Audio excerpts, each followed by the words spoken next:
but sometimes I like to close my eyes and imagine what it'd be like when summer does come.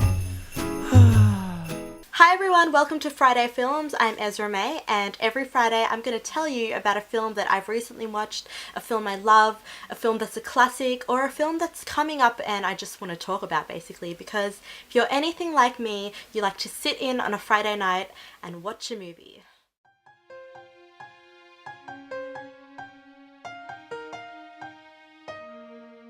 For my first Friday film, I decided to go with Disney's Frozen because I recently saw it and it was absolutely beautiful.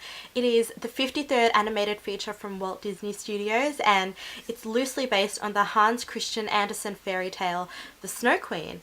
And I own a fairy tale book, and as I was digging it up today, I found that I actually had The Snow Queen in one of the chapters, and I read it. It's only a couple of pages long and it's scary. It's about these trolls that make a magic mirror, and what it does is anyone who looks into it sees themselves as ugly, and you just see all the negative things of the world. It's just about good and evil and seeing things behind a mirror, and there's all this symbolism, and the Snow Queen is kind of a villain. She actually freezes the hearts of these two little kids, and it's just horrible. You know, that's the thing with fairy tales.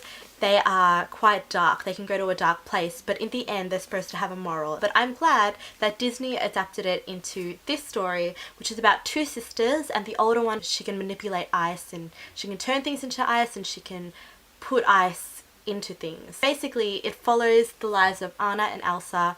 Anna is the younger sister and Elsa is the older sister with powers, and what happens is when they're playing as kids, she accidentally hurts Anna and freezes a section of her hair. The family go to these magic trolls, the trolls who are evil in this fairy tale, but in the film the trolls are actually good people with magical powers, and they erase Anna's memory so she never remembers that her sister has powers, and they grow up sort of drifting apart because Elsa wants to protect her sister. One day Elsa is coronated, she becomes Queen of Arendelle. She gets really angry and she accidentally turns the entire town into ice and everything's frozen, and she goes onto this mountaintop and makes her ice castle and lives by herself.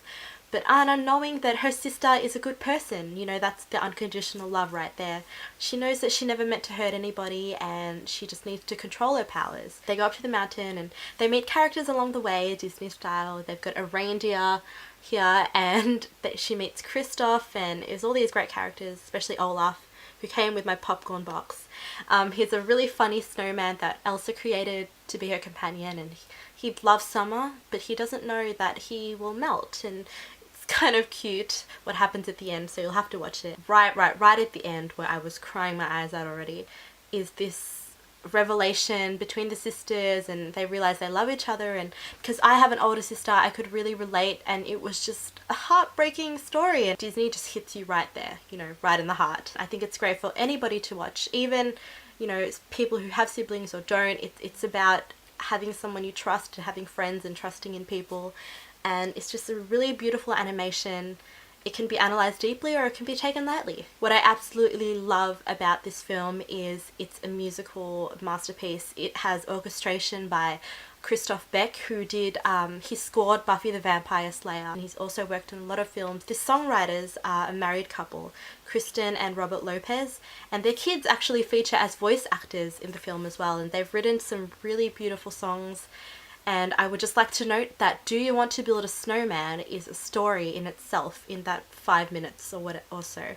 And if you listen to that, go ahead and listen to it, you will already cry, even if you haven't seen the film. The power ballad is Let It Go, which is performed by Elsa, who is voiced by Idina Menzel, a Broadway veteran. It is nominated for so many awards already because it's just the song that Elsa sings by herself on the mountain, letting her powers free and just not having to care about hurting anybody because she's alone.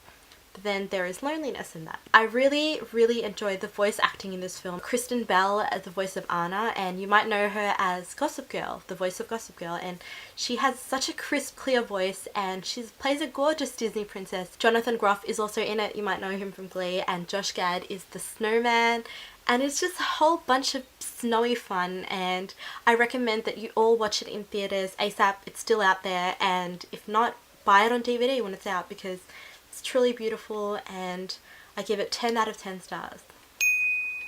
thank you guys for watching. I'll be back next week with another Friday film. Until then, have a Frozen Friday and I'll catch up with you later. Bye! Just a note, I have to say that I am quite disappointed in two people, and that is Elsa and Anna's mum and dad, because they did not help at all, if you ask me. They made Elsa hide her powers. I know that they meant well, but they made her hide them to the point that she felt that they were a curse. And they should not, because having those powers was actually one of her talents, and she didn't embrace them as a talent. She embraced them as a curse put upon her, and that made her angry for most of her life. And that did not help, so I'm sorry, but their parents could have been a bit more careful. They could have let her out of the house more. They could have been more nurturing and saying, you know, you will get better, you can control them better. Not saying, hide them, don't let anyone know. That's not good, you know, I'm just saying. But hopefully kids don't interpret it as such. But that's one thing that bugged me after I was thinking, like when I got out of the cinema.